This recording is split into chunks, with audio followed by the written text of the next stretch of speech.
Mallory here for Digital Trends, and we're checking out the LG G6. Now this is LG's brand new phone.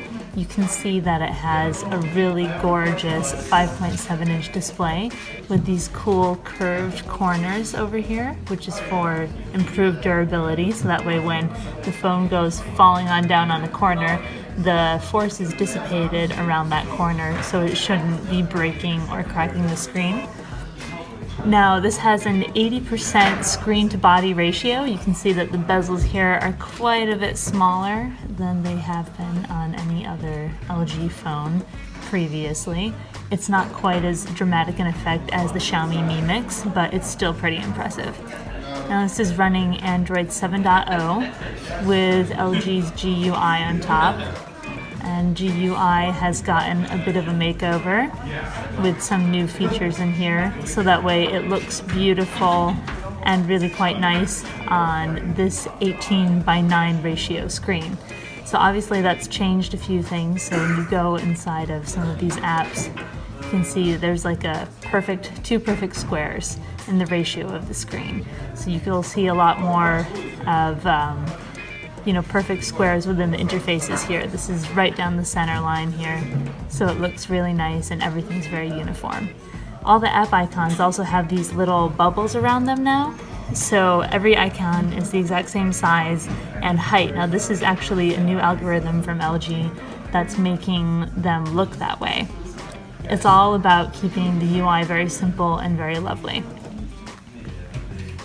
One of the things you'll notice on this is the wallpaper on here. Now this is something that they worked very hard on and went through many different versions. You can see it's actually the form of a 6 for the LG G6. It's really neat because this is actually designed off of paper. They actually were holding up pieces of paper to a light to come up with this wallpaper design. One of the other features that you're going to see on here is that the camera app has the wide-angle lens, just like it did on the V20 and also on the G5. Now, those camera lenses are obviously on the back here. We've got two 13-megapixel sensors here. One of them is the wide-angle lens that goes up to 125-degree field of view, and the other one is a normal lens. This is also the fingerprint sensor on the back here, and you'll see that LG has gone for a very glossy, shiny glass. This is actually Gorilla Glass 5, so it should be relatively durable and last you pretty well. The edges here are made of metal, so it's nice and strong. We've got the headphone jack here, which is great for all of you who've been missing that on the iPhone.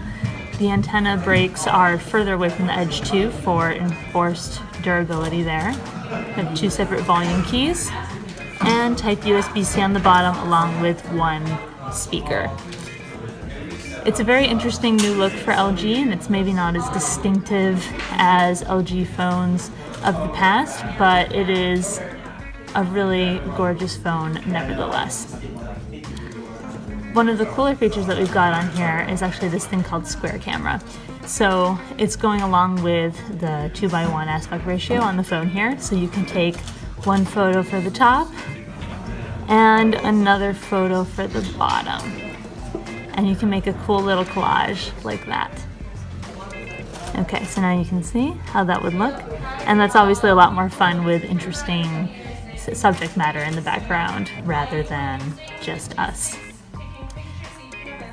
This is running the Qualcomm Snapdragon 821 processor with 4 gigabytes of RAM, and we have 32 gigabytes of memory on board, which is expandable via microSD card here.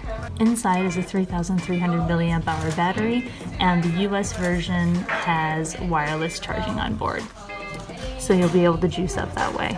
We don't yet have any information about pricing or availability, but we will be getting back to you soon on that, so stay tuned for our full review and also our further information from the press conference at Mobile World Congress.